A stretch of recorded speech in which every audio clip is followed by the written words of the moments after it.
In episode 44 of Mosen At Large, JAWS for Windows gets a handy upgrade for laptop or Bluetooth headphone users. My favourite podcast app for iOS, Castro, gets a huge injection of Siri smarts. And we ask the question, what is in your Apple Watch dock? Mosen At Large Podcast. You're very welcome to contribute to the podcast, and there are two ways to do it. You can drop me an email to Jonathan, that's JONATHAN, at mushroomfm.com. You can write something in that email, or you can attach an audio recording using anything that records and that you can attach to an email. You can also call the listener line. That number is in the United States. It's 864-60-MOSEN, 864-606-6736, and record a message that could be included in the podcast. Concise contributions always help. We can't include everything because of the volume of contributions we receive, and please note that if we do use your content, we reserve the right to edit it for clarity and brevity. You can follow Mosen At Large, all one word, on Twitter to join the conversation with other listeners, to get sneak peeks about what's coming up on the podcast, and I regularly tweet links that I think will be of interest to Mosen At Large listeners. To keep up to date with Mosen At Large and radio-related activities I'm doing, you can subscribe to our media email list. It's announcements only, and the traffic is very light. To do that, send a blank email to media-subscribe@mosen.org. That's media-subscribe@mosen.org. The podcast version of this show contains extracts from the full version, which is heard live on Mushroom FM at mushroomfm.com and anywhere that you listen to radio stations, at 2 p.m. US Eastern Time on a Saturday afternoon. For the full Mosen At Large experience, I encourage you to be part of that community. And finally, before we get into the episode this week, a reminder that this podcast is long, and to help you navigate past the bits that you aren't interested in to the bits that you are, it's segmented by chapters. If you have a podcast app capable of supporting chapters, and many on iOS and Android do this, you can skip between segments of the show. Wonderful to be back with you. I always look forward to finding out how you're doing, what's on your mind. I hope that you have had a good week, although for many it has been a challenging week, hasn't it, as coronavirus just does not go away. In many cases because people are just getting bored and frustrated and unlocking way too early.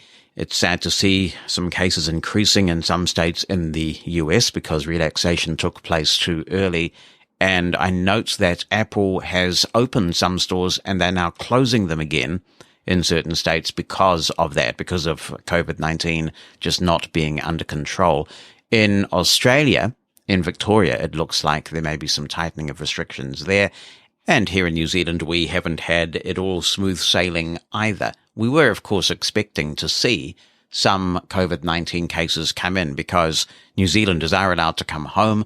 They're put in a compulsory 14-day quarantine period. And so if you get COVID-19 cases in that situation, you would expect it. And you would expect people to go through the quarantine period and not be released until they're virus-free. What has happened earlier in the week, though, was a bit unexpected, and that is that a couple of people who came in from the UK in a very difficult, sad situation where they have a family member whose funeral they wanted to attend, got permission to go a little earlier, and due to a breakdown in the system, they weren't tested for COVID-19, and it turned out they were positive, and they had a very long drive from Auckland to Wellington, right across the North Island of New Zealand, and they got lost, and oh my word. There's a lot of anger about this because New Zealand made a lot of sacrifices to be COVID-19 free. So while there have been those few cases at the border, that's absolutely to be expected. Those two are not. And there are quite serious consequences of that. So we just have to hold our breath, cross our fingers, and all those metaphoric and literal things, and hope that no one was infected along the way. Of course, with COVID-19 taking 14 days to incubate, we aren't really going to know that for sure for another week or so. On to more pleasant and exciting topics. WWDC is just about here. This is Apple's Worldwide Developers Conference. It's a little later than normal because of COVID-19. It is going virtual, and it is kind of empowering to see these virtual conventions, isn't it? People who couldn't attend because of cost, or in WWDC's case, just so many people wanted to attend that have a sort of a lottery to sort out who could go. And there are no such limits in a virtual event. And the blindness conventions in the United States are going the same way in July. I'll be really interested to see how that goes, actually. So it's all online, but fundamentally, the big keynote doesn't change. That is at 10 a.m. Pacific time, 1 p.m. Eastern time in the US. In New Zealand, that is a pretty early 5 a.m. And in Australia, mate, it's 3 a.m. there. This all happens US time on Monday, very early Tuesday morning in New Zealand and Australia. And we will be covering it. It won't be live on Mushroom FM, but we will be publishing a special episode of Mosen At Large that is going to be episode 45. And on that episode, we will be hearing from Michael Fair and Anna Dresner and Heidi Taylor and me. We're going to have a panel there, get together on the clean feed, and we will talk about all the announcements that Tim Cook and his team made. We are expecting some pretty big news for Mac this year. We are expecting them to announce the introduction of Macs based on ARM processors. We're expecting to hear, of course, about iOS 14. And I get the feeling there are going to be some pretty nice iOS 14 developments, including widgets that can go anywhere on your home screen and perhaps some relaxation of what your default apps can be and various things like that. And maybe we will finally hear about Apple tags. But we will have Heidi looking at the slides that go up on the screen, because there's a lot of information on those slides that don't appear in the verbiage that Apple gives. So we'll be looking for that. Heidi will be passing all of this information from a blindness perspective. She is very good at that, and we will give it to you as quickly as possible. Get that published just as soon as we can after WWDC. On the Mosen At Large Twitter account, which is now up and running, so you can follow Mosen At Large on Twitter, I have tweeted a link with a lot of information about how you can watch this live. It's on YouTube. It's all over the place now. Thankfully, gone are the days where you used to have to go and look for these clandestine pirate streams because Apple wouldn't stream their own jolly keynotes live. Oh, my word. Now they're really into it. They want you to watch it. And the Apple Events app has been updated, the one that goes on Apple TV. But interestingly, it's now pointing you to a stream in the Apple TV app. So it looks like they are phasing out the Apple Events app and getting people used to watching in the TV app, which makes a lot of sense. And it looks like it's going to be a 4K stream. It'd be pretty interesting if they did it in Dolby Atmos, wouldn't it? I guess I'll be able to find out. So maybe put it in your calendar if you're interested. Put it in your calendar for WWDC this coming Monday US time. That's the 22nd of June. And I'm sure you can hear this already. I'm sure it's somehow more pristine than ever, but this is the first Mosen At Large podcast to be produced using the new Windows 10 update, the first one for 2020. And it's come to my studio machine. It has not yet come to my HP Spectre laptop. In that case, it says that my laptop's not quite ready for it yet. You'll be ready one day, son, it says. Well, it doesn't actually. All right, so Narrator. It's coming along nicely, isn't it? I must say it is coming along very nicely. And I was using Narrator in Outlook, just having a play with this. It's very good. You know, they've got the ability to determine whether you want to hear the column names as you move through emails. So this is the influence, clearly, that screen reader experts are having on this product. Because now that you've got people who clearly know what they're doing having some influence over this product, you're starting to get some of those efficiency things.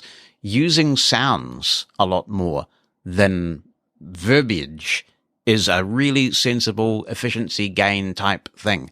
So, yeah, I've been a bit skeptical about Narrator, but you've got to give credit where it's due. It is evolving into a very viable product. I actually have the Code Factory implementation of Eloquence working with it, so I'm not using any other speech engine other than the Eloquence that I like so much.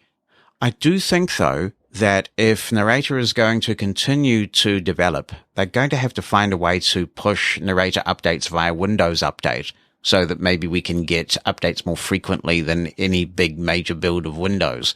But congratulations to everybody involved in this. There is no doubt It is becoming quite a formidable product depending on your use case. Could I switch to Narrator tomorrow? No, I could not, because the software I'm using to produce this show live does not work particularly well with Narrator, and nor, to the best of my knowledge, does Reaper, where you have Osira, which plays really nicely with JAWS, particularly in conjunction with Jim Snowbarger's JAWS scripts. He's done a fantastic job there. But if you have upgraded to the latest Windows and you are using Narrator, what do you think? Do you think it's becoming more and more viable, or do you think it's still got a long way to go? Let me know, Jonathan at mushroomfm.com. The listener line number is 86460-MOSEN. Mosen At Large podcast. I would love to hear what people use their watch for, and so I suggest a feature called What's in Your Dock. It's basically pressing that side button below the crown on the right hand side of your watch, and what you'll get is a list of apps. Now, if you go to your phone and open up the watch app and go into settings for dock, you'll see there's two ways you can set your dock up. One is for favorites and the other is for recents. Now, either of those will do, because we would either get your list of favorite apps that you use on your watch, and that's great because you've favorited them. Tell us about those, or the most recent ones. And that's what I'm going to show you now, because that will tell you guys and me exactly what I use my watch for most recently, and probably most often too. So apart from obviously getting loads of iMessages, and responding to them either by text or by voice. I love voice messages, or getting WhatsApp messages, or getting other notifications. I use a few apps on my watch, and I'm going to show you what they are now. So I'm bringing my watch up to the microphone here, and I'm going to press the dock. Dock. Messages.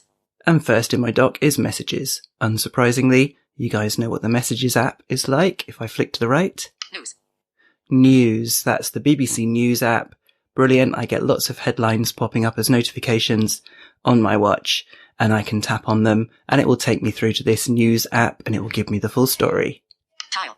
Tile. The next one is Tile. That's brilliant. That's where you get those little plastic tags at sort of $15, $20 each maybe. And then you attach them to your keys, whatever it is you want to put them in your wallet. And when you tap on that, it will take you to a list of the ones that you can then find by tapping on their name, and that key ring or whatever it is will ring. Oh, and by the way, you can also make it a complication, or you can ask the A lady to find those things too. And if you click one of the buttons on those tiles, then your phone will ring as well. Let's see what we've got next. Workout. Workout, we all know what that is. Ember. Ember, this is the smart mug that keeps your coffee warm. Just tap on that and you'll see exactly what the temperature of your mug is, or make it a complication. Find people. Find people, I use that for finding the family and other devices as well. Pedometer plus plus. Pedometer plus plus, if I go in there. Pedometer plus 8,363.0 steps. 4.1 miles. I've done 4.1 miles today. Really like that app. You can also make it a complication to easily get to those. Let's close it.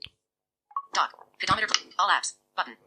All apps. Button. All apps were at the end, so that's what you tap on to get to all your other apps. So that's it in my dock. Those are the ones I've obviously used most recently.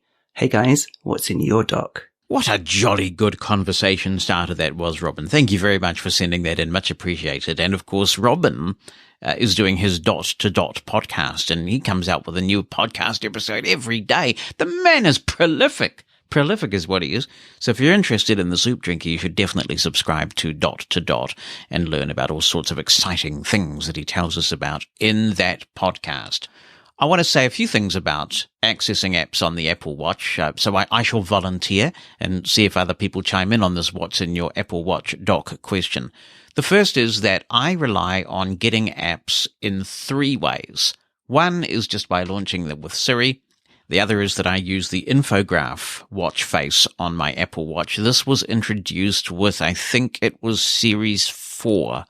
And the advantage of using this is you get, I believe, 8 complications on your watch, more than any other watch face. And then the third thing I do is I do put my favorites in the dock. The reason why there is benefit in using the dock this way and putting your favorite apps in there is that they are kind of stored in a special form of memory which means that your favorite apps do load faster than if you just launch with Siri. So it does speed the process up somewhat.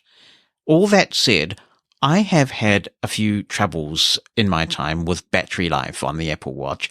I'm not alone, and I suspect that the number of apps I have in my dock and the number of complications I have on my watch face could be contributing to that. I've gotten into the habit now of restarting my watch every day when I put it on charge. That does seem to help. And I suspect that what's happening is that some apps are doing some weird background app refresh stuff once you put them in the dock. And you can quit the apps manually, which can help as well. The way to do that is to hold down the side button until you get the little menu that appears when you are invited to power the watch off. But instead of doing that, you then hold down the digital crown. It's like the old way you used to close apps on iOS a long time ago. And eventually, after holding down the digital crown for long enough, it will go blink and pop you back to the home screen, and the app in question will have been closed. That said, I'll begin by showing you what I have on my infograph watch face. 12:19 p.m. and 2 seconds. So I am going to flick left. Battery, 77%. There's battery life. 2 p.m. with And there is my calendar at the top of the screen here. You have to be careful where you put some of these complications on the infograph watch face because the size of some of them is bigger than others. I've put the calendar at the top there because it tells me when my next appointment is, but most significantly, it tells me what the next appointment is. Not all of the complication slots will do that. I'm recording this, by the way, during my lunch hour on a fasting day. I fast 2 days a week. And so rather than eat, I'm preparing a little bit of Mosen At Large, which is probably better for me. I'll turn the watch back on now because it's hibernated. 12 degrees cloudy, low, 13 degrees, high, 11 degrees, cloudy. By putting the weather complication in that slot, I get the temperature, I get a brief forecast and current weather conditions. It's interesting that VoiceOver is voicing the high and the low in the wrong order. So what it says is the maximum expected temperature is actually the minimum expected temperature. That is a bizarre bug. I've recently reverted to Apple's own weather app, mainly because I found that Carrot Weather was not giving me granular enough local weather. Now that I don't travel internationally for work, I use the Met Service app, which is a New Zealand app, on my iPhone. Unfortunately, they don't have a watch Apple complication. But they give me local weather right down to our suburb, whereas Carrot Weather couldn't do that. So I've deleted Carrot Weather for now, and I'm just back to using that. Let me power up again. 12 degrees cloudy, no in red messages. Now, I have iMessages right there on my infograph watch face, so I don't have messages in the dock because it's really easy for me to get to messages right from the watch face. Find people. And I have Find People there as well. Moving, 30%. Exercising, 3%. Standing, 33%. I've got some work to do, clearly. So that's my activity rings. I'm on a very, very long move streak, so I will get there. Oh, and let me... 12, 12, no, find people. Moving, BM. Now, that's Bonnie. It just says BM, but if I double tap on the watch face here, I can call her. Very, very cool. And that one sometimes doesn't speak, which is weird, but it is the Voice Memos app. I used to use Just Press Record for this slot. Now I just use Voice Memos because really it works just as well. This is the Apple app, and you can get at your voice memos everywhere. So I'm using that if ever I do need to make a quick recording. And I actually have used this. It's been quite handy to quickly be able to get a recording going on your Apple Watch in a situation where you feel like you need to record something. Say, for example, you are having an encounter with an Uber driver, and it's pretty clear that they're going to give you a service refusal. Jolly nice to be able to get that going on your Apple Watch. Marvelous. So that is the set of complications that I have using the infograph watch face. I'm going to open the dock now, and I need to wake it up again. 12:26 p.m. and 6 dock. Workout. There's the dock. So Workout. Workout is first. I use the Workout app a lot. Heart rate. And the Heart Rate app. These are built-in Apple apps. Any list. AnyList is a really cool app. It's available for iOS and possibly Mac. And as you hear, there's an Apple Watch version of it as well. AnyList is an app that allows you to make lists of things. And Bonnie and I have created a couple of lists that we're both subscribed to, and it helps with the smooth running of Mosen Towers. If you have a soup drinker device, you will be aware that you can say to it, add something or other to my shopping list, and then you can use the soup drinker app to go in and have a look at the things that you've added to your list. Well, any list also integrates with that same shopping list. You set this up in the AnyList app, and you pay a subscription basically that gives your whole family access to it. So using Siri or using the soup drinker or using the Apple Watch app, you can add to the same list. And it's really great because we just have it all there when we are shopping. I will show you this in action. So I can say, for example, soup drinker, add rubber ducks to my shopping list. I added rubber ducks to your shopping list. And why not? Rubber ducky. I'm just going to give that a wee second to propagate. And now I'll go back into the dock. 12:20. There we go. Workout. Heart. Any list. Double tap any list. Any lists. Heading. Alex's shopping list. 8 items remaining. Alex's shopping list. 9 items remaining. All right. Now it's updated the shopping list. There are a few things on it, actually. Dairy. So Heading. double tap. Alex's shopping list. Back. Alex's shopping list. Dairy. Heading. Cheese. Milk. Health and personal care. Head. Deodorant. Meat. Heading. Rubber ducks. Yeah, very nice. Steak. Other. Don't know Heading. why it got into meat. Eclipse's bed. Elite electrolytes. Bye-bye trace. Vegetables. Vegetables. And there we have it. So we'll go back out of the app. I'll push Elite the dock button. electrolytes. Bye-bye. Dog. Workout. Now, to save inquiries from Bonnie about what we have rubber ducks on our shopping list for, I'll just say, soup drinker, remove rubber ducks from my shopping list. I've checked off rubber ducks from your shopping list. Alex's shopping list. Back button. We're back into the app. Dog. Workout. Heart rate. Any list. Home. I have the Home app in my dock because we have a lot of home automation here. The Sonos devices that are AirPlay capable, TV, lights, and a range of accessories of that nature. Heart rate. Any. Home. J. Before Robin came along with his What's Up Doc message, I was going to tell you about this app anyway, so let me give you a bit of a preamble before we open this. J is a Twitter client for Apple Watch. It is not the only Twitter client for Apple Watch that is accessible, and we're fortunate to have that choice, but it is my favorite Twitter client for Apple Watch. When I got this app, it was fully accessible and actually mentioned that it was in the app description. So I gave this a go, downloaded it, I read about it somewhere, launched it. It was fully accessible, I appreciated it, but it was a little bit verbose for me. And so I had a dialogue with the app developer. One of the things I like about dealing with these third-party app developers who are just one-person shops is that often they really are delighted to know that a blind person is using their app and they're genuinely interested in feedback. The app used to be, when you flicked through the tweets, it would say, so-and-so tweeted 5 minutes ago, and then it would tell you the name of the tweet. So I said to him, I would be really appreciative if you would emulate the way that Twitterific speaks to VoiceOver.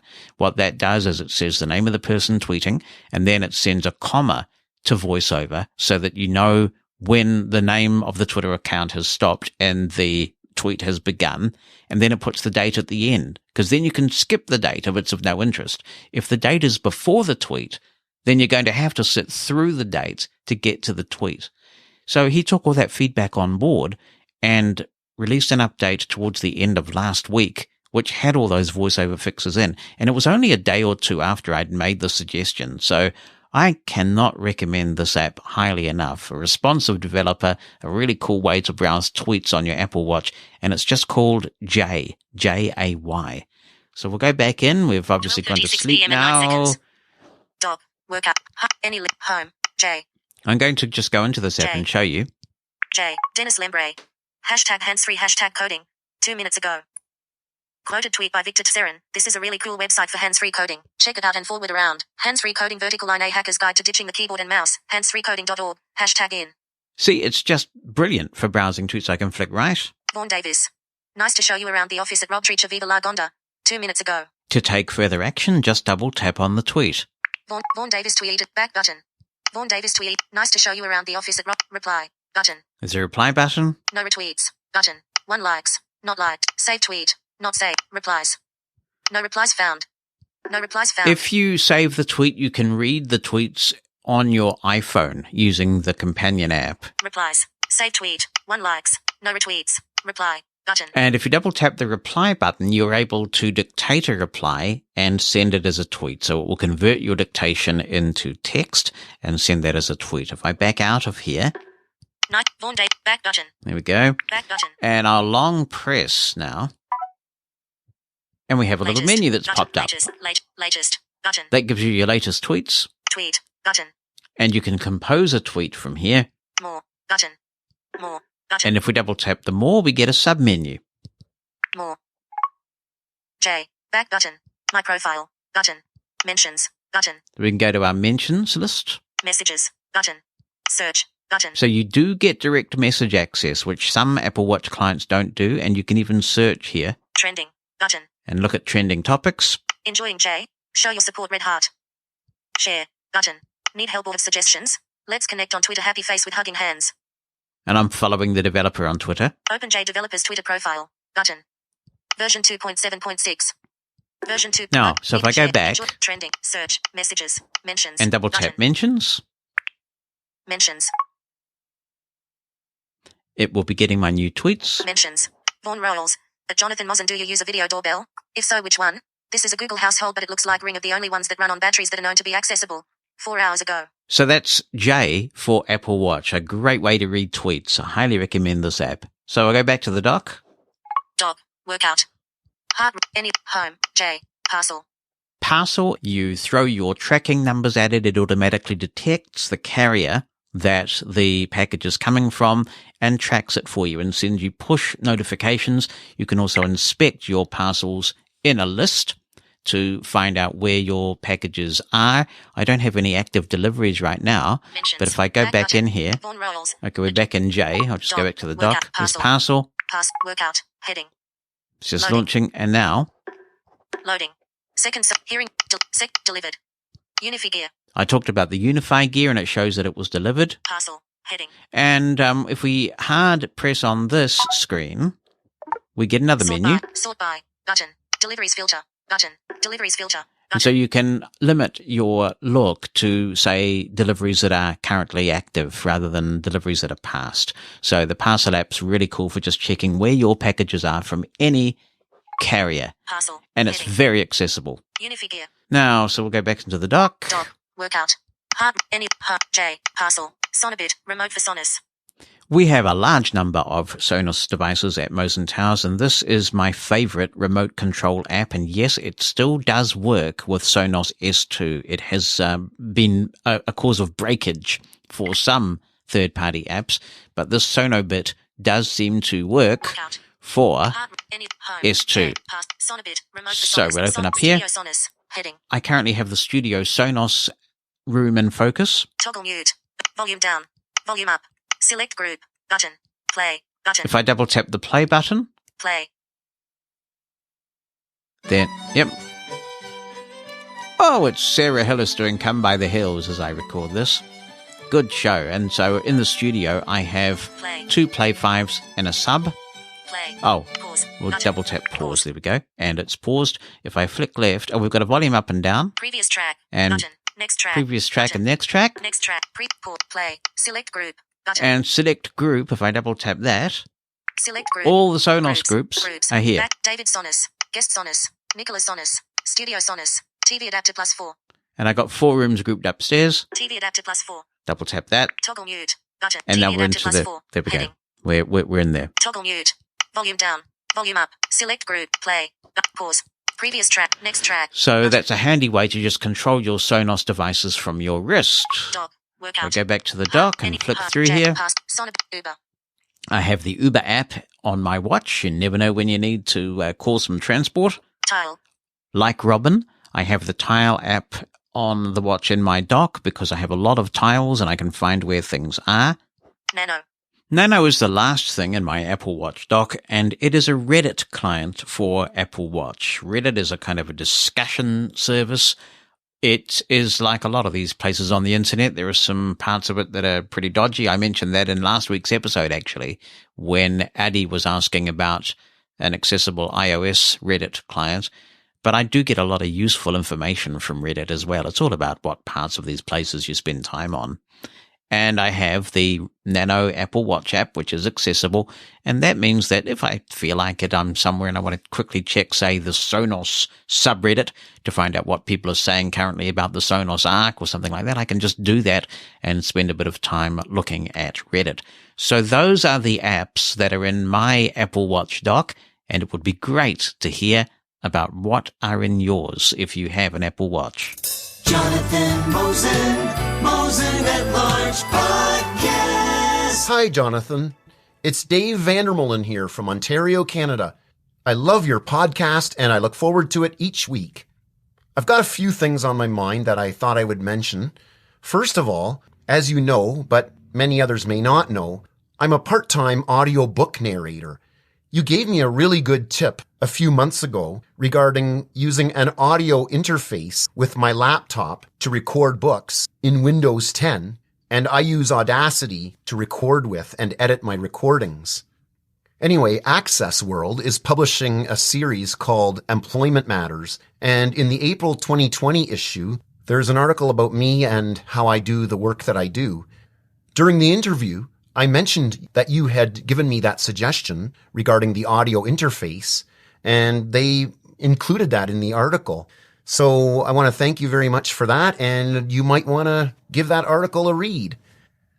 But one question I have is, what is the difference between an audio interface and a mixer? You're in an interesting area of work there, Dave. It's good to hear from you. And like everything, sometimes there's crossover between product categories.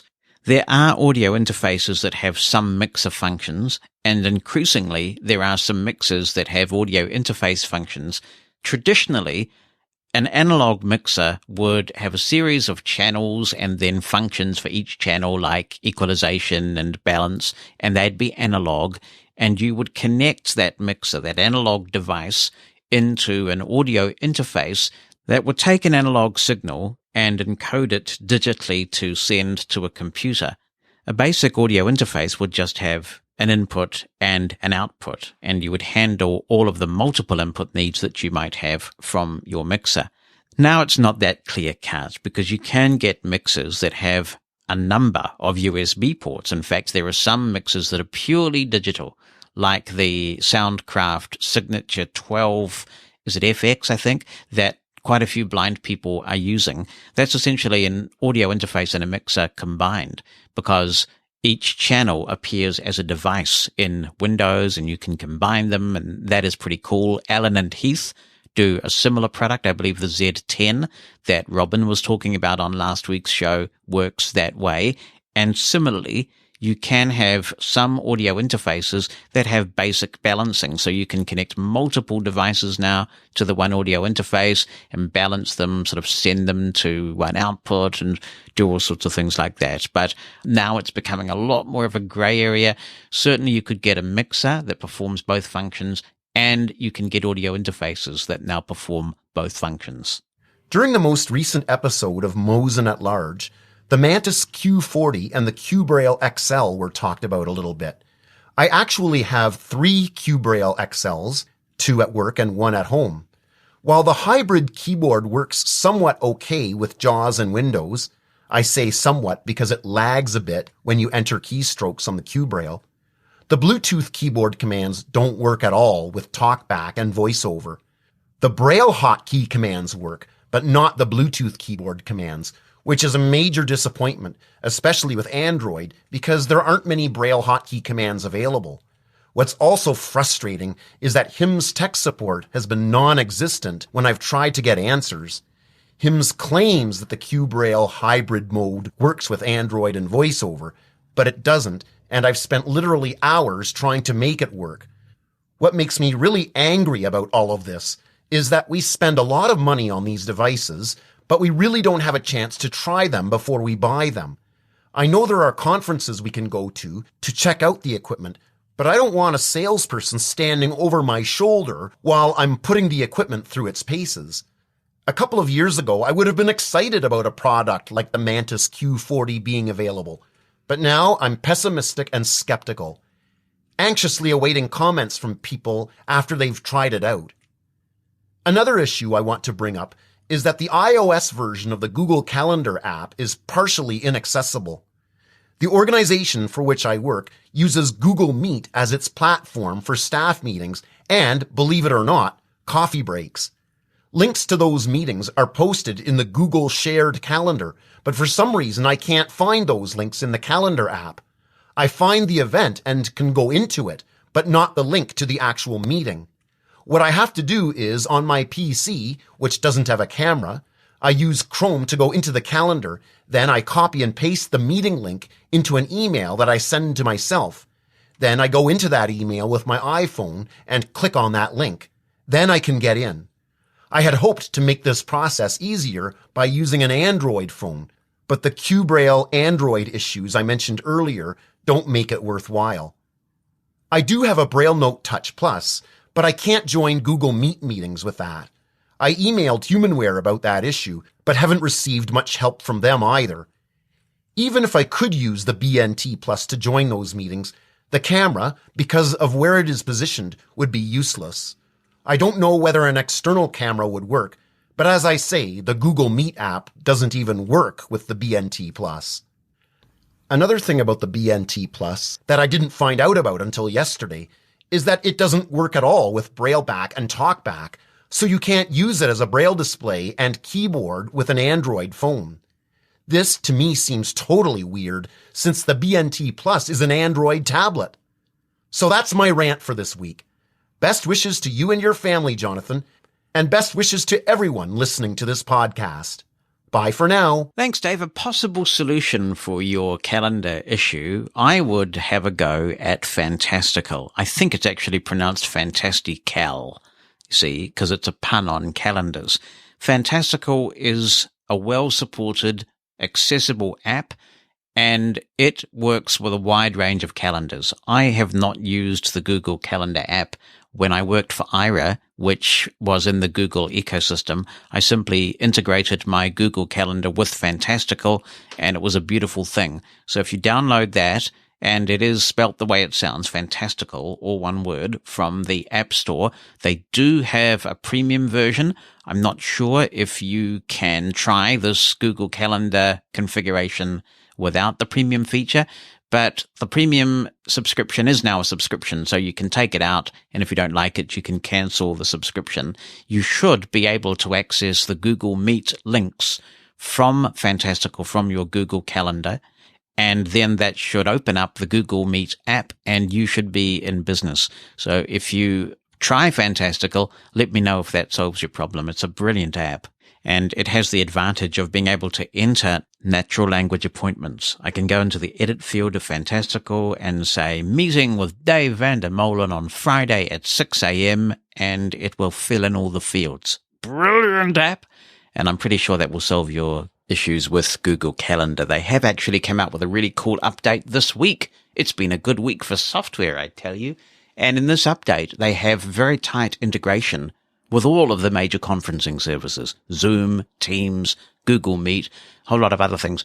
So when it detects that you have a virtual meeting right from within Fantastical, when you see the appointment there, you can double tap and join the meeting, and it will launch whatever app is necessary to have you join.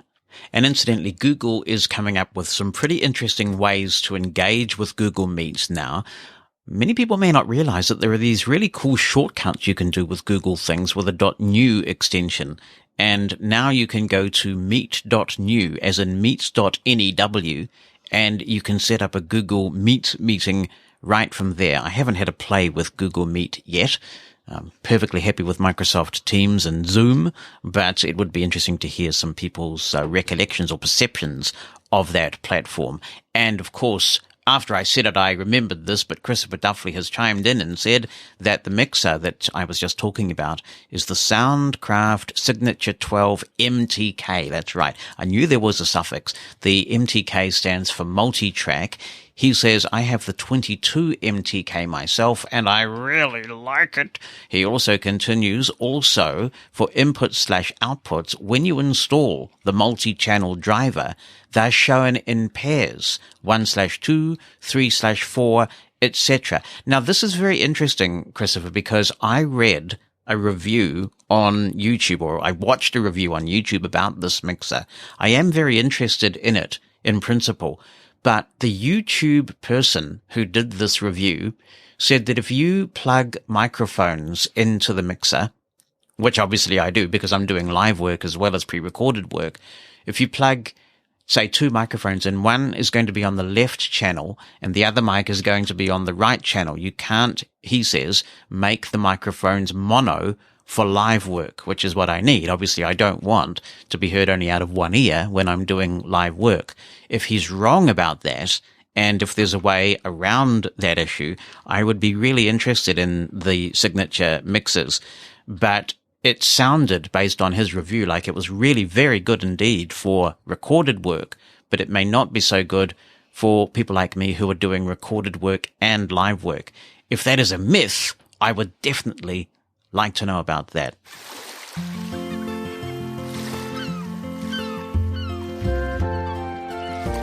And it's hard to believe, but the time has come again for another Bonnie Bulletin. Hi, guys. Cue the applause. I can do better than fake applause. Ah, there we go. How is it going? Good. Excellent. It is Belmont Stakes Day, which seems a little strange since we have yet to have the Kentucky Derby. I mean, that Preakness. is strange, isn't it? Why haven't they had the Kentucky Derby if they are about to have the Belmont? Ask the CEO of Churchill Downs. Okay, I will. We'll get him on the blower. There you go. So, is there a Kentucky Derby this year? There will be. It'll be in Labor Day. So they're having it in a different order. So there is still a chance for a Triple Crown win, is there? There's that's up for debate because the Triple Crown runs over 5 weeks. It's a very intense athletic experience, and very few horses, except for Bob Bafford's 2 in the past few years, have been able to do it. Only 12, well, now 14 over, the Triple Crown history. So now it's spread out over 15 weeks. So the question is, did they really win the Triple Crown or did they not? So I don't get this. I mean, if you've won all 3 in a year, haven't you won the Triple Crown? Yeah, but is it as glorious as winning the Triple Crown when it's over 5 weeks instead of 15? All right. Well, So whatever. that'll be debated by horse people for I a think while. people will take the victory How will somehow. history remember it? Yeah, because we have the Haskell and the Travers Stakes, which are 2 huge summer races coming up after the Belmont Stakes. The Belmont Stakes is shorter. It's usually 1.5 miles. It's sort of like the Bonnie equivalent of races. Yeah, Shorter. it is. So some trainers, I don't know. It's interesting. So I really like Tis the Law, who is a New York bred, trained by Barclay Tag, owned by Saratoga Racing. So very excited to see him run because I have met Barclay Tag at a fundraiser and I've met some of the owners from Saratoga. So then you have created a dilemma for me. What? Because if this is obviously fine now that we're talking about it, 2 hours before the Belmont airs. But by the time I publish the podcast version in Mosen At Large, episode number 44, we will know who won the Belmont. Yes. So I guess I'll just publish this anyway. Yeah. And people will know whether you were right or not. Right. Do they trust your judgment on horse racing matters? Well, I just had a winner at Churchill with Diamond Crazy. So. Are you going to watch the Belmont on the new Samsung TU8500 television? Yeah, I'll get it on Sirius XM. Right. Yeah. What do you think of the TV? It's nice. It's a very, very accessible, probably the most accessible TV I've ever seen. And I spent Thursday, because I was off sick, I was baptizing it with the Real Housewives of Beverly Hills. Yeah. What was that on? It was on Netflix, but it's a Bravo show. Right. Okay. So you're pleased with it then? Yeah. What's your take on the whole Atmos thing? I mean, notwithstanding the fact that we can't have audio description and Atmos on at the same time, what's your take on the sound of the Atmos? Well, yesterday I heard what sounded like a dinosaur roaring at like 5 a.m. Well, you see, what was that? You know, so it was looking, very realistic. I was looking for movies and TV shows and things to really show off the Atmos prowess, and I was looking at articles online about best Dolby Atmos soundtracks, and there was also a thread going in the Sonos Reddit sub forum, and so they recommended the Mad Max something Fury Road. Yeah. So I got that from iTunes, and then somebody also said, "Oh, this thing called Six. Oh, what's it called? It's on Netflix." Yes. Isn't that the Formula One thing? No, it's not the Formula One thing. Oh. It's six. Oh man, Six Under, six apart or something. Six No, Under. not Six apart. Anyway, it's show. that has an incredible That was very loud. So Dolby Atmos soundtrack. I don't know. Yeah, that was the one I heard next, but I don't know Right. what the dinosaur tiger was that roared. So it was Tiger King, but I don't think that's in Dolby Atmos. So, but it was like I heard Tyrannosaurus Rex roaring at 5 a.m. I was like, what the heck? Yeah, And it will, if you have it on pause, I noticed the other day, it will remind you that it's on pause. Oh, all right. I haven't done that. That's Yeah, interesting. because I paused The Real Housewives of Beverly Hills for a while I was doing something else. And every few minutes it would pop up and say, now playing, just to remind you. I'm also going to be publishing a blog post on our little Atmos journey and talking about this. So the fact that blind people can't enjoy audio description and Dolby Atmos at the same time really frustrates me. That is pathetic. Yeah. And particularly since blind people obviously are very strong candidates for Atmos. You know, they're going to enjoy it. We also have taken a look at Tidal. Tidal is a streaming media service, and its big boast is that it sends music in lossless audio. So when you use Spotify or Apple Music, even though the bitrate is quite high, it is still using what's known as lossy audio, where they compress the signal down and take out bits that supposedly the human ear won't mind not hearing.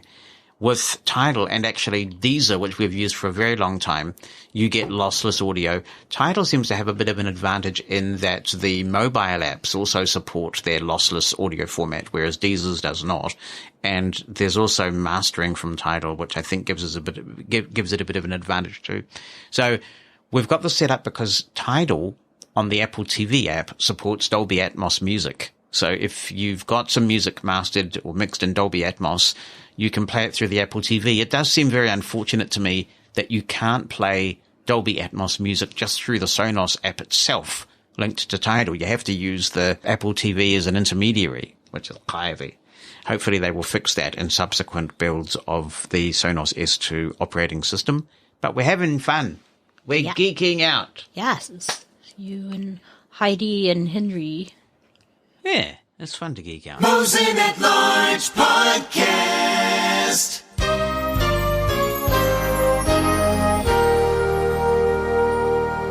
Luis is emailing in from sunny Colombia with his wish list for iOS 14. And the first is ability to close all apps at once. Second, improve the dictation feature so the user can teach iOS to recognize new words, as is the case with Dragon Naturally Speaking.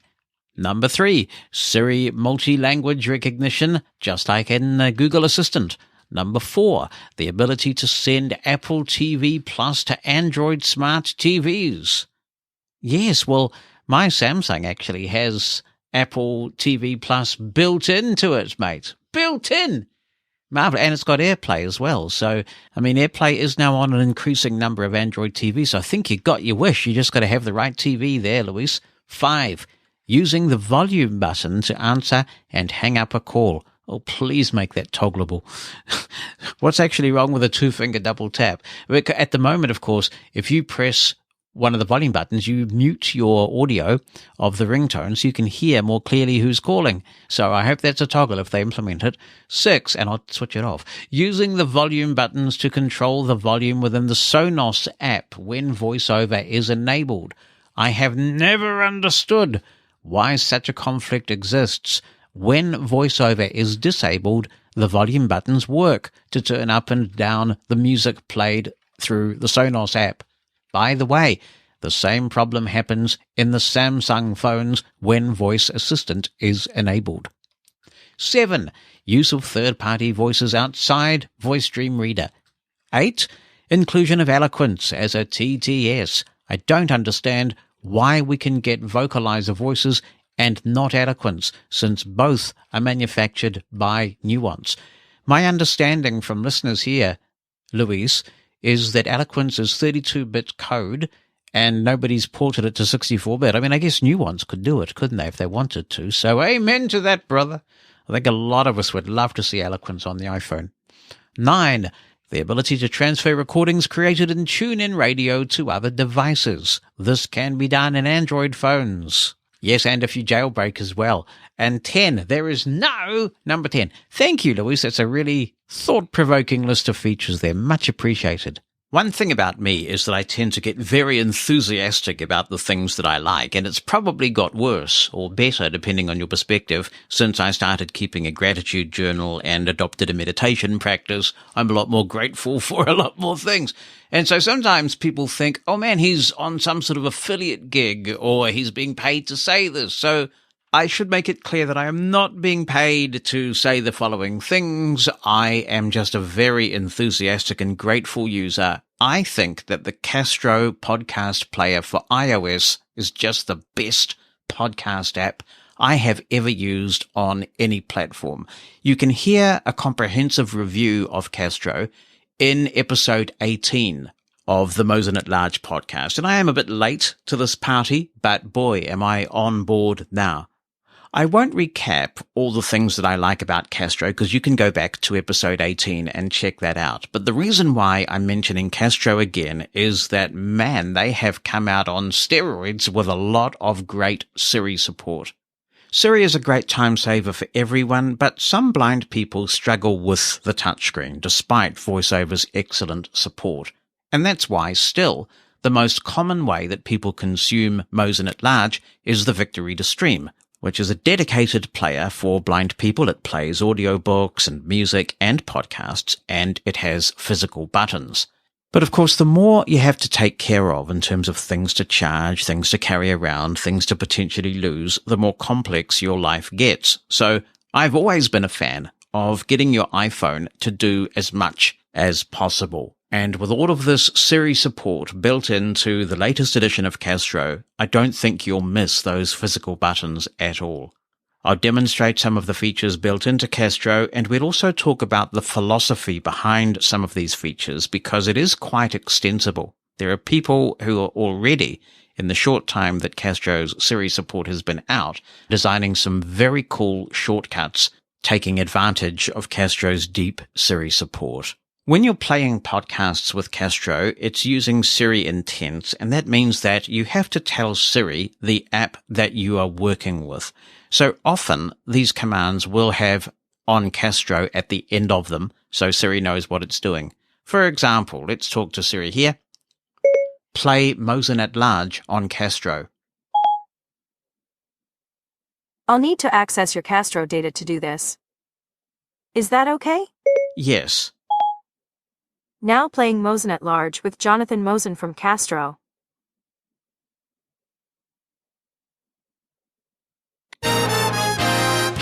In episode 42 of Mosen At Large, we're looking ahead to Apple's... I'm going to pause that. What happened there? This is the first time that I have used Castro on this iPhone, so you can hear what will happen to you. The first time you issue one of these new Castro commands, Siri will ask for permission to work with Castro. That is a one-off. Once it's done, you're good to go, and you won't be prompted in that way again. How Siri responds to the command I just gave it, play Mosen At Large on Castro, depends on a range of factors. At the moment, I don't have any episode of the Mosen At Large podcast in my Castro queue.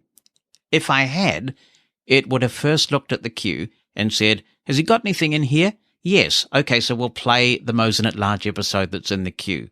Even if I had gone back into the Mosen At Large archives and chosen an old episode to listen to, then it would have played that if it was in the queue.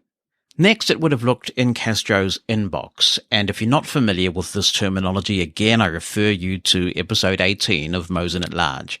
If there's a Castro episode in the inbox that matches the podcast name, Mosen At Large, it'll go to the inbox next. And finally, it will play generally the latest episode if I just say play Mosen At Large on Castro.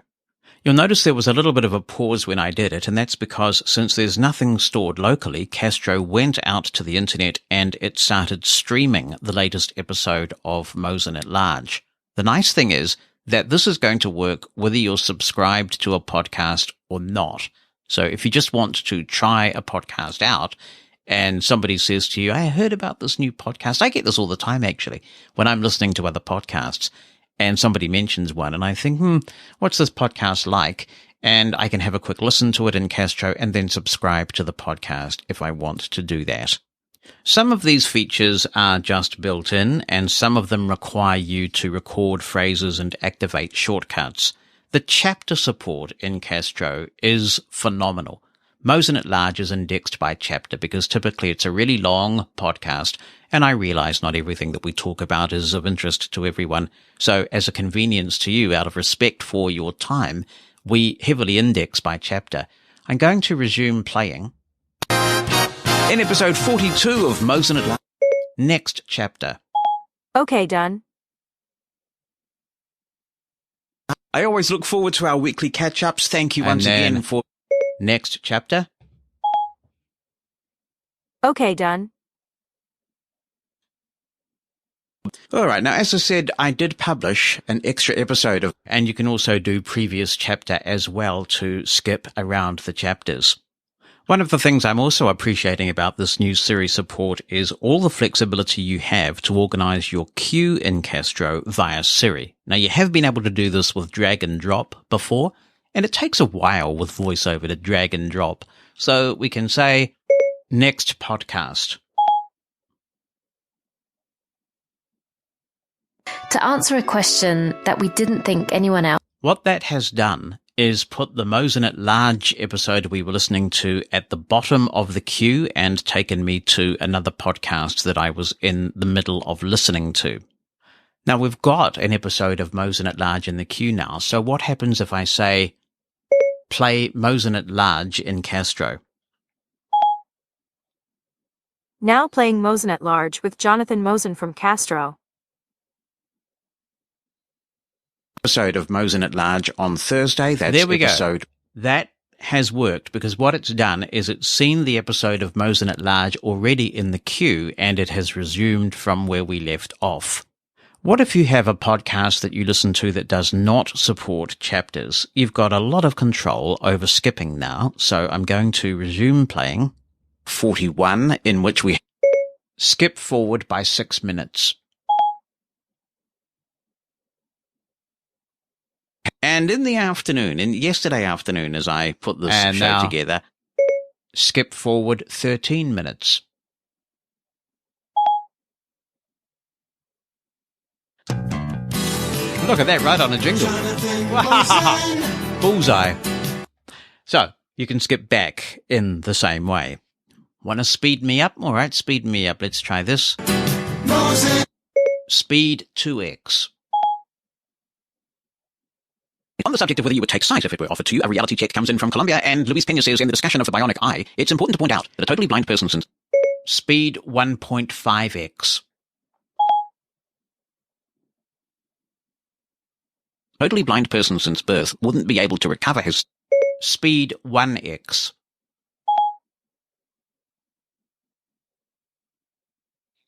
Wouldn't be able to recover his sight. This is due to the fact we're back to normal speed again.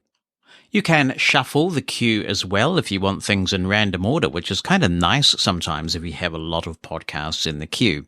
There's also a sleep timer function. If you're the kind of person who listens to podcasts at night and drifts off and you don't want too many episodes to be played, you can configure a sleep timer for Castro. You've probably got the point by now. This is super comprehensive, and you're probably thinking, that's great, but dude, how am I ever going to remember all of these features in Castro? And this is another beauty of their Siri implementation. They have actually documented it, and they've made it very user extensible. Let's take a look. I'm going to open the app itself. Open Castro. Play. Button. Settings. Button. There we go. We'll go to the top of the screen and the settings button is there, so I'll double tap it. Done. Button. And flick right. Settings. Castro Plus. Member through 31/01/2021. App icon. Button. Watch sync. Show settings. Chapters. Sideloads. Promoted content. Siri guide. Button. Here's a new feature in the latest build called Siri Guide. I'll double tap. Shows. And I'll flick right. Q. Playback. Castro Plus. Play a specific show. Say, play reply all in Castro. Button. That's just an example, of course, and if we double tap this because it's a button. Any show works. We're using reply all as an example, but you can ask Siri to use any show with this command. We'll go back. Back. Button. Show. Q. Play Castro Plus. Play a specific. Say, play reply all in, or add custom phrases. Button. You can add custom phrases to this. If I double tap this button, I'll get a list of all the podcasts that I'm subscribed to. For example, I listen to the BBC radio series The Archers. It's a radio drama and I've listened to it for decades. And The Archers is set in a fictitious rural village in England called Ambridge. So I can say, play The Archers, and I have The Archers automatically put into my queue every time there's a new episode. But if I want, I can set up a custom phrase that says, let's visit Ambridge, which sounds very cool and picturesque, and then Castro knows that that phrase is associated with The Archers. I'll flick right. Play newest episode of a show. Say, play the newest episode of Pod Save America in Castro. Button. That's self-explanatory. I'll continue to flick right. Play first episode of a show. Say, play the first episode of Serial in Castro. Button. Clearly, that's a particularly useful feature if you're listening to a series where the episodes are important. The order of the episodes is important. Play the news. Say, play the news in Castro. Button. Edit shortcut. Button. What you're seeing in this guide is a mix of two things. One is the Siri intents, and these are features that Apple supply to third-party developers. Spotify and WhatsApp and a number of apps have implemented this before, where you can give a command and essentially Siri passes that command on. Castro is doing all the magic that it's doing through two features. One is those Siri intents, and the other is with iOS shortcuts. I made the comment in my wish list for iOS 14 that in my view, shortcuts are one of the biggest things to happen to iOS in a long time. And what Castro has done here has really illustrated my point. So they've put these features together in a Siri guide. So with some of these features, you'll find that you have to install a shortcut. That's not a difficult or arduous process in any way. You just install the shortcut, confirm the phrase that you want to use to execute the shortcut, and then you really never need to think about the shortcut again. It's just going to work. Play a show from a category. Say, play a science podcast in Castro. Button. Add shortcuts to enable. Button. Play a specific show next. Say, play 99% Invisible next in Castro. Button. Play a specific show later. Say, play This American Life later in Castro. Button. The later command adds the podcast you're referring to the bottom of the queue. Send current episode to the bottom of the queue. Edit shortcut. Button. Say, next podcast. Button. Clear the currently playing episode. Edit shortcut. Button. Say, clear this episode. Play a random episode from the queue. Say, play Castro shuffled. Button. Starting playback. Edit custom phrase. Button. Say, play Castro. Button. You could have been listening to something in another app, perhaps some music from Apple Music, and rather than having to go into Castro and find the play button, you can simply say to Siri, play Castro, and it will pick up in the middle of the last podcast you were playing, if you were playing one. If you weren't, and you have a queue, then it will start playing from the top of your Castro queue. Pausing playback. Say, pause. Button. Skipping forward. Say, skip ahead 30 seconds. Button. You can see this is a really good memory aid. You can probably assign yourself some homework and learn a Castro Siri command a day. And by the end of a month or two, you will be a Castro ninja and very efficient with using it. Jumping backwards. Say, jump back 15 seconds. Button. Clear the currently playing episode. Edit shortcut. Button. Say, clear this episode. Button. Start the currently playing episode. Or add custom phrase. But say, I like this episode. Button. Set playback speed. Or add custom phrases. Button. Say, set playback speed to 2 times. Button. Increase playback speed. Edit shortcut. Button. Say, increase playback speed. Button. Decrease playback speed. Add shortcut to enable. Button. Say, decrease playback speed. Button. Enable continuous play. Add shortcut to enable. Button. Say, enable continuous play. Button. Disable continuous play. Add shortcut to enable. Button. Say, disable continuous play. Button. Set sleep timer. Add shortcuts to enable. Button. Say, set sleep timer for 15 minutes. Button. You have to add a shortcut for each sleep timer increment that you want to use. So there's a little bit of setup there, but again, it's a one-off setup process. Next chapter. Edit shortcut. Button. Say, next chapter. Button. Previous chapter. Edit shortcut. Button. Say, previous chapter. Button. Restart current chapter. Edit shortcut. Button. Say, restart chapter. Button. Enable enhance voices. Say, enable enhance voices. Button. Castro and a number of other podcast apps for iOS offer some dynamic audio compression that tries to make the podcast sound punchier, sound better, while some podcasts just don't need it. Mosen At Large, for example, has its own dynamic audio compression. We do that here in the studio, and hopefully it sounds pretty good without any podcast compression. So when you're listening to Mosen At Large, you may want to disable the feature because it could sound a bit too compressed with lots of compression going on at once. Edit shortcut. Button. Disable enhance voices. Say, disable enhance voices. Button. Edit shortcut. Button. Enable trim silence. Edit shortcut. Button. Say, enable trim silence. Button. The trim silence feature just helps you get through your podcasts a little faster by compressing pauses in the podcasts. In a podcast like this, that'd be fine. News podcasts, that sort of thing. In a drama where there can be pause for effect, you could really lose some important nuances if you have this feature on. So it's good to be able to toggle it via Siri. Disable trim silence. Edit shortcut. Button. Say, disable trim silence. Button. Say, disable. And that's the end of that screen. I'm going to go back because there's more.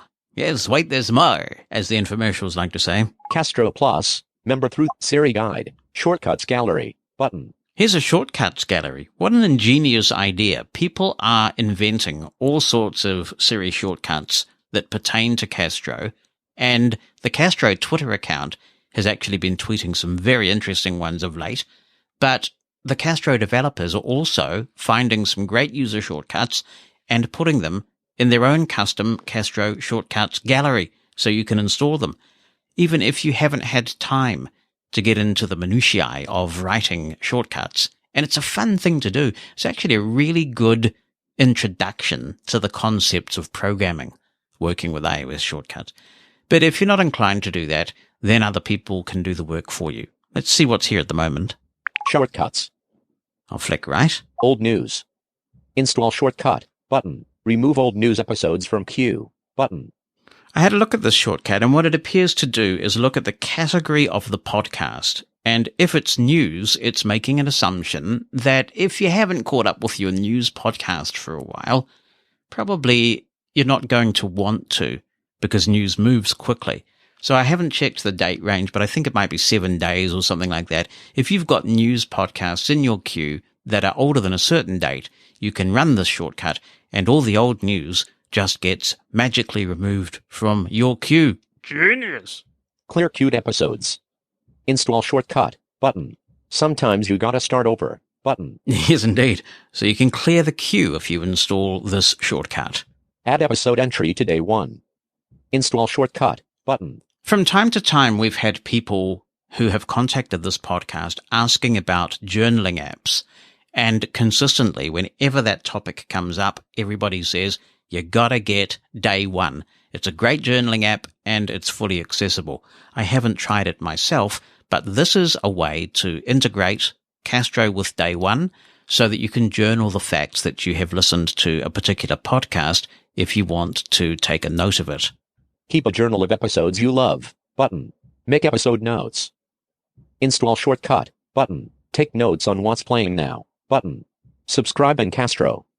Install shortcut, button. No Castro link? No problem, button. This one really is handy. You often go to a website and you find a link on that page that says subscribe in Apple Podcasts. And my question is, frankly, why would you? Why would you subscribe in Apple Podcasts when you could use Castro? So this takes an Apple Podcasts link and subscribes in Castro. Let's flick right. Import Apple Podcast Library. Install shortcut, button. This one has come up a few times on Mosen At Large, where people can see the value in Castro after my demonstrations and after other people have talked about it.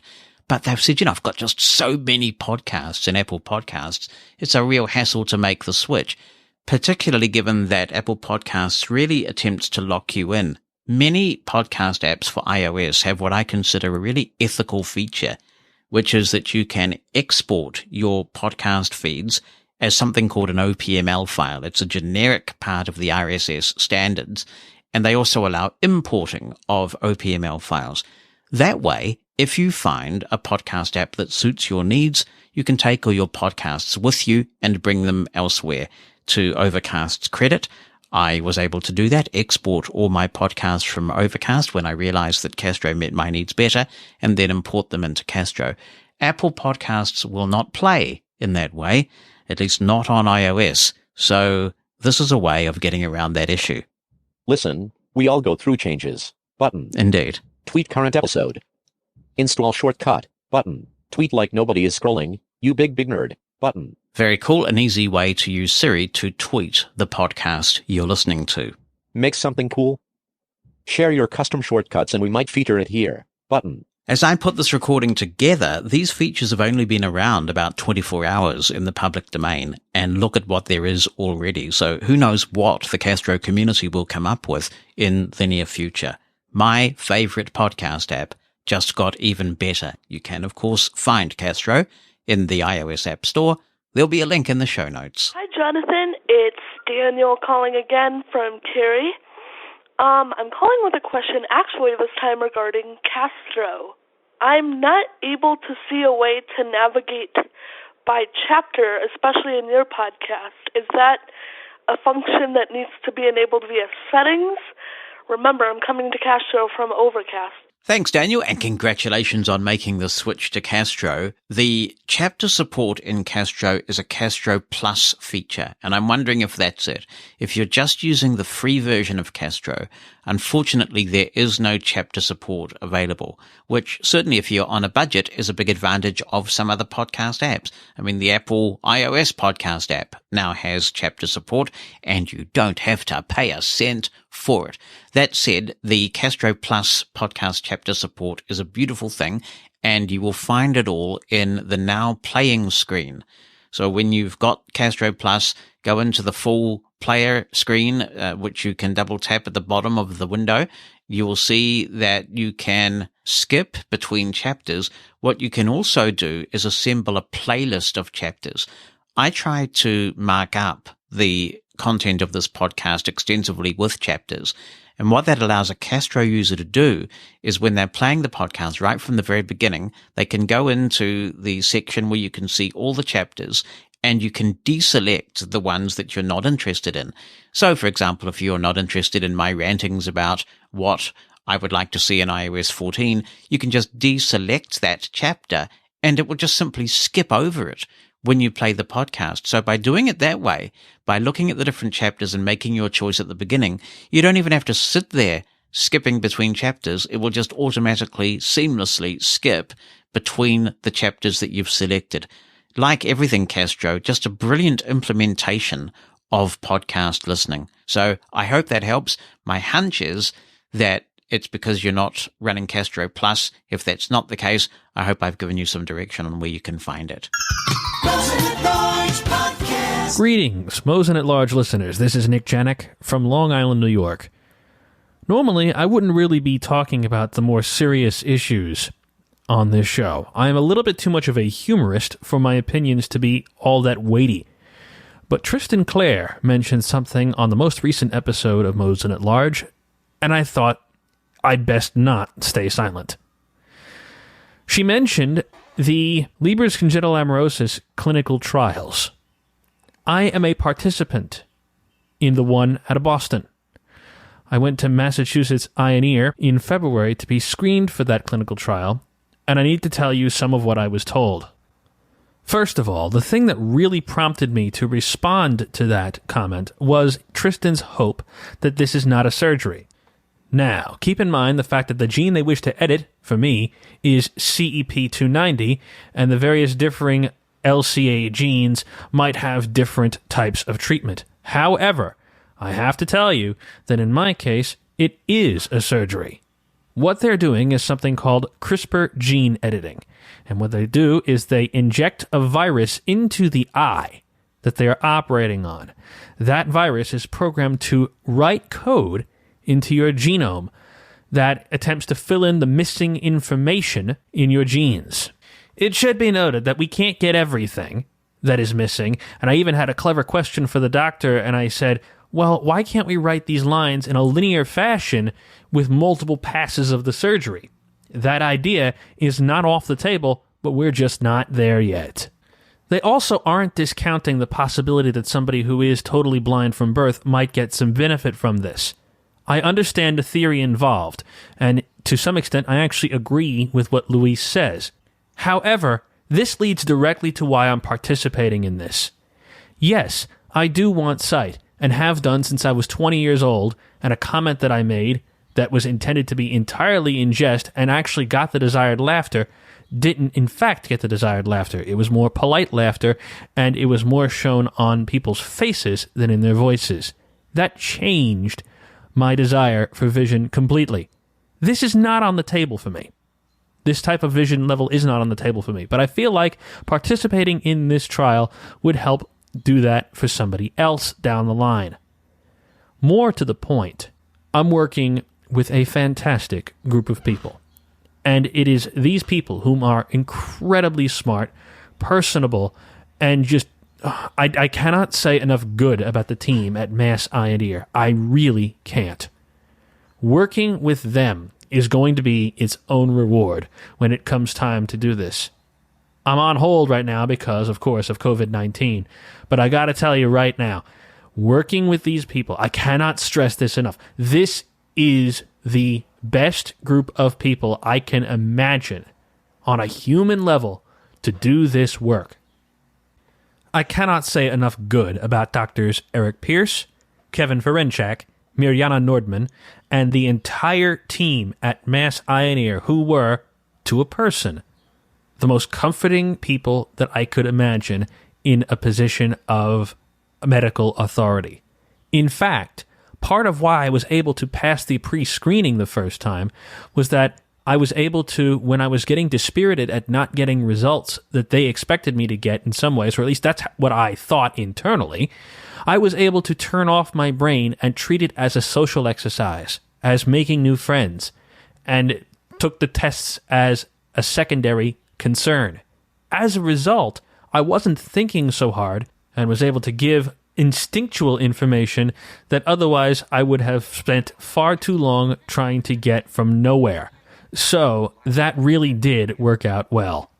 If you would like to hear my more immediate reaction to the tests, I did a radio show, in fact, at the time.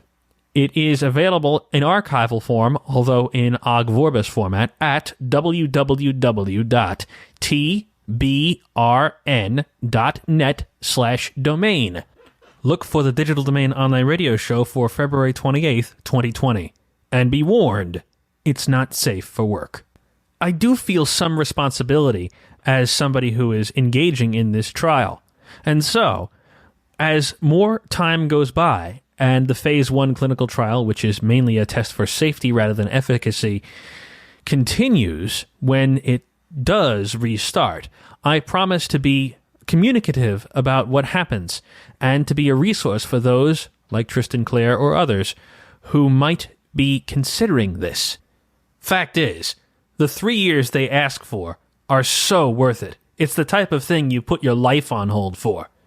And if this is something that is that important to me, I feel responsible for disseminating information about it and being a resource for the likes of Tristan Clare and others who might be considering this treatment.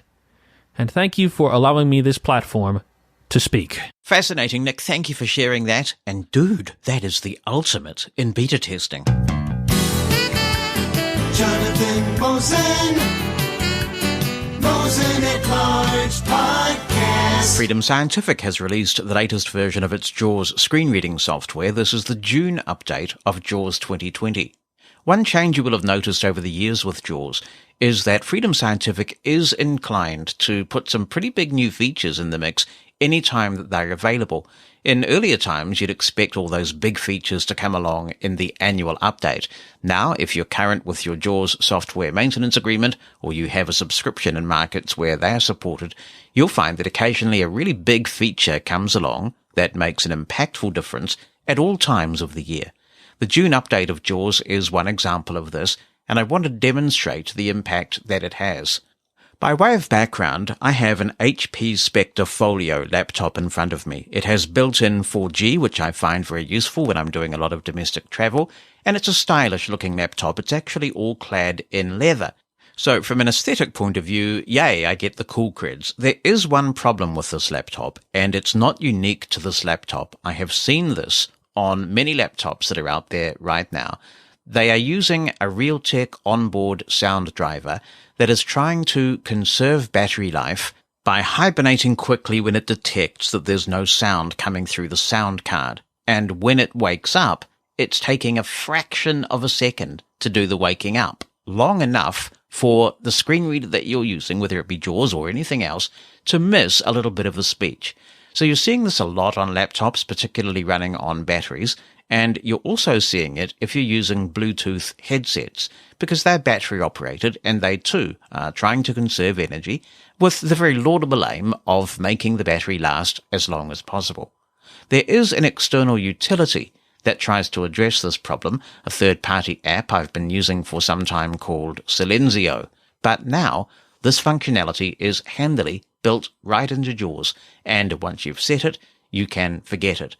Let me demonstrate the problem so you can hear what this is like by just running JAWS without this new enhancement that I want to show you enabled. So I'm going to press a shortcut key that I have assigned to JAWS. Oz Professional Desktop Folder View List View Not Selected Recycle Bin 1 of 33. There you go. You can actually hear it right away. It sort of said Oz Professional because I've been sitting here with my laptop making no sound and it just woke up. Even this pause is long enough for me to demonstrate the problem. If I check the window title, Top 1, and you can hear that it missed the beginning of desktop, so it sort of said Top 1. I'm going to run Microsoft Word. Tana. Word app. Press right to switch. You can really hear it. My Opening sound Word. card driver has actually recently got One worse word. with this issue, and it's now hibernating very quickly. I have my keyboard echo turned off, which probably exacerbates the problem, but I just don't need my keys echoing back to me. I'm going to type, this is a test, and now read the current line. Is a test. Right? So you missed the first word entirely there. Is a test. Is a test. Is a test. If I do it quickly enough, if I read the same line twice quickly, Is a THIS. This is a test. there we go. So as long as I'm quick enough and I keep the sound card alive, I can hear what I'm doing. Now, of course, if you're navigating word by word, this is a real issue. I'll go to the top of the file Up. This is a and now move slightly slowly, word by word. test. Right, it's really difficult to hear, isn't it? How do we fix this? It's very easy with the latest build of JAWS to address this. I'm going to go into the Settings Center, and you can do that by pressing the JAWS key with F2 to get to the list of managers if you like. But JAWS seasoned users, or those who just are shortcut ninjas, will know that you can go into the Settings Center by pressing the JAWS key with the number 6 on your number row. JAWS Settings Center dialog. Search box edit. Control+E. The first thing we need to do is load the default configuration because this setting applies across the board to JAWS. To do that, I'll press Ctrl-Shift-D for default. JAWS Settings Center default all applications.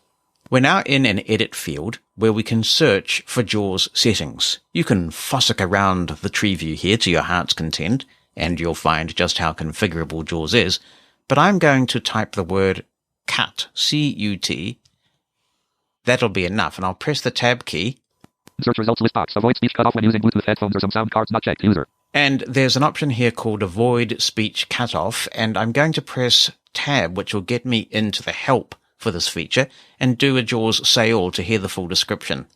Any modern Bluetooth headphones and speakers shut down after a while of not receiving sound to conserve battery. If this checkbox is selected, JAWS will keep them awake by constantly playing silence. You will not hear anything, but your device will remain active, resulting in more consistent speech. Note that the battery of your headphones/speakers could drain faster if you turn this on. This checkbox is cleared by default.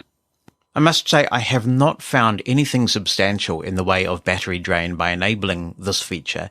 The HP Spectre Folio laptop that I have has phenomenal battery life. I mean, depending on what I'm doing, it can be anything from 5 or 6 hours if I'm doing really aggressive tasks like audio editing, all the way through to 12, 13, 14 hours or more if I'm just doing a bit of basic word processing. I'll shift tab. Search results list box. Avoid speech cutoff when using Bluetooth headphones or some sound cards not checked. User. And I'll check this box. Now I'm going to exit Settings Center by pressing Alt F4. All settings center dialog. You have made changes to default all applications as settings. Do you want to save them? Yes button. Alt plus Y. Yes, I do. I'll press Enter to accept. Document 1 word. Edit. Miraculously, now everything has cleared up. Night and day, mate. Night and day. So if I press the JAWS key with T to read the window title. Document 1 word. Print. And it's fine. Document 1 word. Print. I read a say line. This is a test. And everything is working fine. So it's a very simple thing. It's just a little checkbox, but it makes the world of difference to people like me who are using particular Realtek sound drivers. One thing to note, there is a trade-off with this. Because JAWS is sending sound to the sound card at all times, it's essentially just sending silence to keep it awake. That means that the sound card is always on, so audio ducking is affected. You will unfortunately have to make a choice between whether JAWS ducks the audio or whether this feature is on. By ducking audio, I mean that you can have JAWS now slightly turn down what you're listening to. If you have music on in the background while you're working, JAWS will turn that down a little so that you can better hear your speech. You can't have that and this feature enabled at the same time.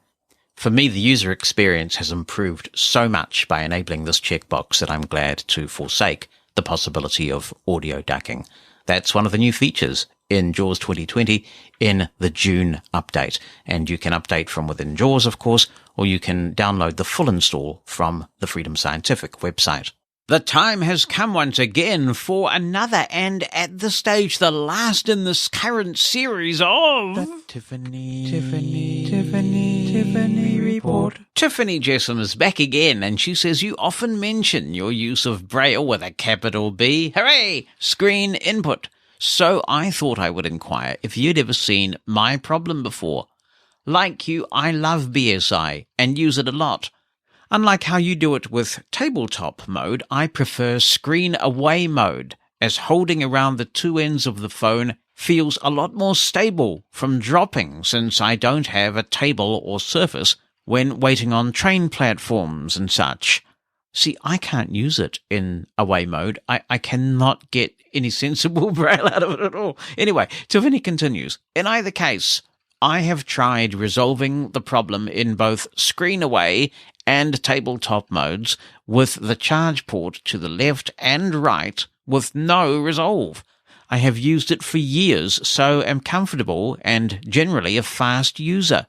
The problem is, my dots 2 and 3 have been calibrated way up high, too close to my dot 1 when in screen away mode.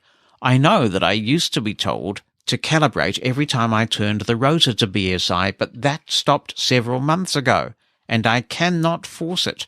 I have, of course, rebooted the phone, taken it out and back into the rotor, turned hints back on, and never get the prompt.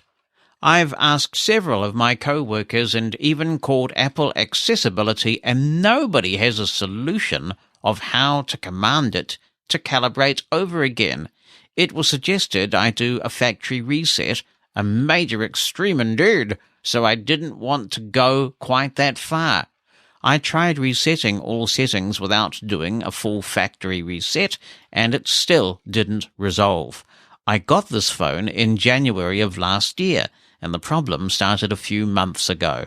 It has iOS 12, as I have not bothered to get around to 13 yet. Not entirely against it, just hadn't cared to bother yet. In either case, what I'm saying is that it wasn't caused by an upgrade. I'm a bit confused by this message, Tiffany, because I don't think I've ever heard a prompt to calibrate browse screen input. I just do it automatically every time I use it. So I'm in an edit field now, and I'm just going to use my rotor. Misspelled words. Edit. Braille screen input. Orientation locked. Landscape. Charge port to the right. Tabletop mode. Contracted. And that's what I've always heard. I've never heard anything about calibrating. And now I just do my 4, 5, 6, 1, 2, 3. Dot positions calibrated. And I'm ready to go. So I'm a bit confused about what bug you're seeing. Are you saying that even when you go into browse screen input, pressing 4, 5, 6 and 1, 2, 3 does nothing? Because you don't have to wait for a prompt to do it. In fact, I've never heard such a thing. I just do it. But so I apologize if I've misunderstood the problem. But I have not seen this. Might be worth upgrading to iOS 13 to see if that resolves the problem, because, as you rightly say, wiping everything out with factory defaults is a bit drastic, right? So what have you got to lose, really? We'll see if anybody else is experiencing what you are. And thank you for this exciting series that has been the Tiffany Report. It's time for another edition on Mosen At Large of What Did Christopher Write? Right. Okay, ready? Right. Well, today Christopher Wright writes, here are my initial comments on the new Microsoft Edge browser based on Chromium, if you'd like to share them on Mosen At Large. I love it, he says. I went ahead and downloaded it yesterday. It appears to be faster than Google Chrome. I appreciate the clean user interface as well. I find it's easier to navigate than Chrome and have set it as my default browser in Windows. I also discovered that you can quickly enable the reader mode on a web page by pressing F9, mute the audio from any tab with Control M, and start reading a page with text-to-speech using Control-Shift-U. This is so much better than Classic Edge, and I'm thrilled such an accessible and powerful browser will soon be built into Windows with the next version scheduled for the end of 2020. Good on you, Christopher. Appreciate that. Yep, it's my browser of choice, my default browser, and I'm really pleased that I switched to Edge. Great user experience. And Gino J. in sunny Massachusetts is also chiming in on this and says that he's just upgraded to the new Edge and he likes it. He had some difficulty setting it up with a newer version of Zoom Text, but an older version of Zoom Text seemed to work okay for him. Go figure, as they say. Great upgrade, the Microsoft Edge. To contribute to Mosen At Large, you can email Jonathan, that's JONATHAN, at mushroomfm.com by writing something down or attaching an audio file. Or you can call our listener line. It's a US number, 864-60-MOSEN. That's 864-606-6736. Mosen